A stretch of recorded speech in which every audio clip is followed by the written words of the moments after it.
Você sente uma tosse que não passa, uma rouquidão estranha, a tua voz falha, o ar falta, mas ninguém descobre o porquê. A tua endoscopia é normal, o teu pulmão é normal, e aí você começa a se perguntar: será que sou eu o problema? Será que é psicológico? Ou será que existe algo mais profundo, mais oculto, mais traiçoeiro do que qualquer exame consegue mostrar? Existe e tem nome. É o refluxo faringo-laringeu. Refluxo que sobe sem avisar. Refluxo que não queima o peito, mas que silencia a tua voz. Machuca a tua garganta, sabota a tua vida. E hoje eu vou te contar o que poucos têm a coragem de dizer. Quem é mais perigoso? O refluxo esofágico ou esse refluxo fantasma?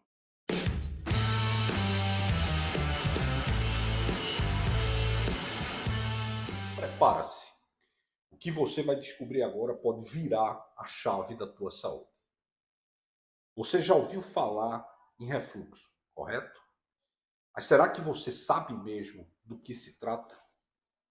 E se eu te disser que existem dois tipos principais de refluxo, com consequências completamente diferentes, e que um deles pode ser ainda mais silencioso, mais traiçoeiro e de difícil controle? Hoje eu vou te contar a verdade, sem rodeios, sem achismos. Eu sou o Dr. Eduardo Carvalho, gastroenterologista, e meu foco é na doença do refluxo. O que você vai ouvir agora pode mudar a forma como você encara a sua saúde relacionada à doença do refluxo. E nós vamos direto ao ponto. Quem pode complicar mais? O refluxo esofágico ou o refluxo faringo-laringeu? A resposta, infelizmente, não é tão simples quanto parece. Mas aqui estão algumas verdades. O refluxo faringo-laringeu, aquele que afeta a tua garganta, laringe e até as vias expiratórias, é sim potencialmente mais difícil de diagnosticar, mais complicado de tratar e mais impactante do ponto de vista de qualidade de vida. E eu vou te explicar por quê. O refluxo esofágico, mais conhecido, mas não menos perigoso, esse refluxo esofágico é considerado o mais clássico. É aquele que causa azia, a queimação no peito, a sensação de que o alimento está voltando, regurgitando, uma dor retroesternal. É detectado com mais facilidade por exames como a endoscopia e a pH-metria esofágica. Mas a boa notícia é que, na maioria das vezes, ele responde bem às mudanças no estilo de vida e o uso correto dos medicamentos, como os inibidores de bomba de prótons, os famosos prazóis. Mas aqui vai uma verdade que talvez ninguém tenha te contado.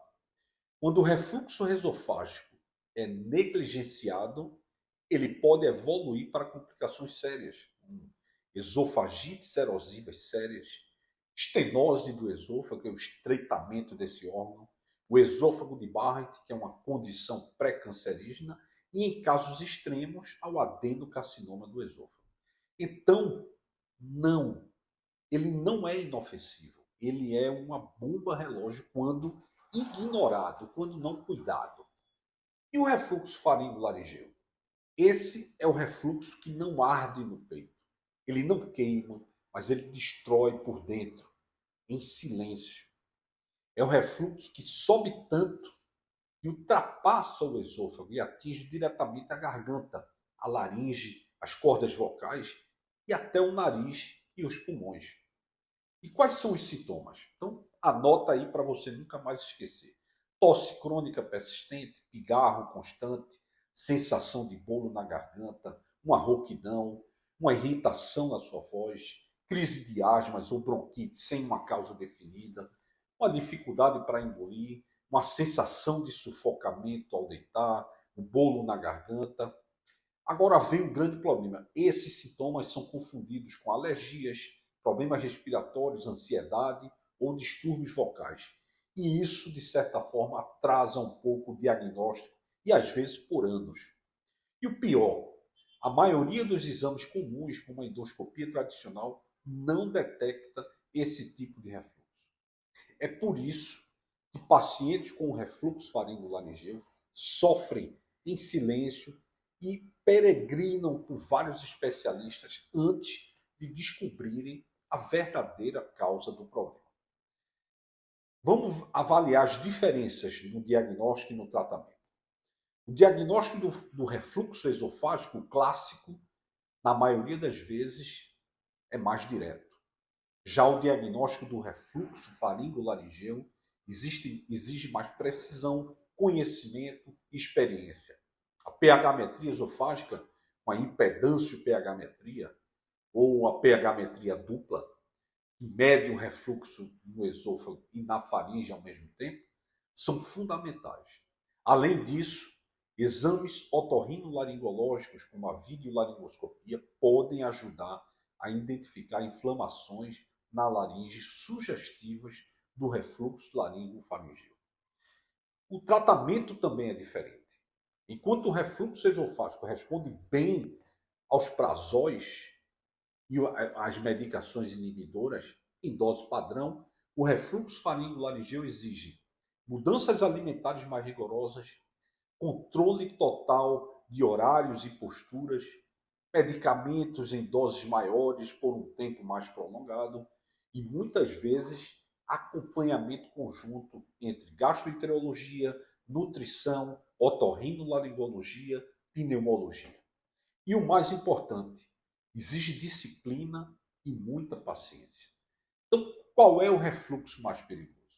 A verdade nua e crua é: o refluxo mais perigoso é aquele que você não trata, é aquele que não é tratado. Mas se eu tiver que escolher o que mais complica, mais engana e mais sabota a vida do paciente, eu diria que é o refluxo faringolaringeu. Ele é como se fosse um lobo em pele de cordeiro. Ele engana, ele esconde, ele não dá queimação, mas causa rouquidão, tosse, perda de voz e problemas respiratórios graves. E muitas vezes o paciente sofre por anos até que alguém finalmente levante a hipótese correta. A verdade que precisa ser informada para todos vocês. Se você está sofrendo com sintomas persistentes, se você já passou por vários médicos e ainda não encontrou uma resposta, não ignora isso. Refluxo não é somente azia. Refluxo pode roubar a tua voz, a tua respiração, a sua energia e até a sua saúde mental. Mas existe tratamento, existe solução, existe diagnóstico. E o primeiro passo é um diagnóstico correto, feito por quem realmente entende da doença. Agora, para um pouco e respira. A verdade pode assustar, mas ela também liberta. Você não está louco, não está sozinho. Você só precisa ser escutado com atenção, examinado com profundidade e tratado com a ciência e com a clareza. Refluxo tem solução. O caminho pode parecer escuro, mas existe luz e ela começa com um conhecimento correto. Se esse vídeo te tocou, compartilha. Você pode ser a luz no final do túnel para alguém que está preso nessa escuridão. E lembra, aqui é o lugar onde a verdade encontra a medicina e onde a esperança renasce com muita responsabilidade. Se você se identificou com esse vídeo, se inscreve no canal, ativa o sininho aqui abaixo e compartilha essa informação com quem precisa escutar. Aqui, nesse canal, a gente fala a verdade com base em evidência, com responsabilidade e com muita empatia. Você não precisa mais sofrer em silêncio. Eu sou o Dr. Eduardo Carvalho e a minha missão é te ajudar a retomar a sua saúde e a sua vida, longe do refluxo, com muito conhecimento e com muita verdade.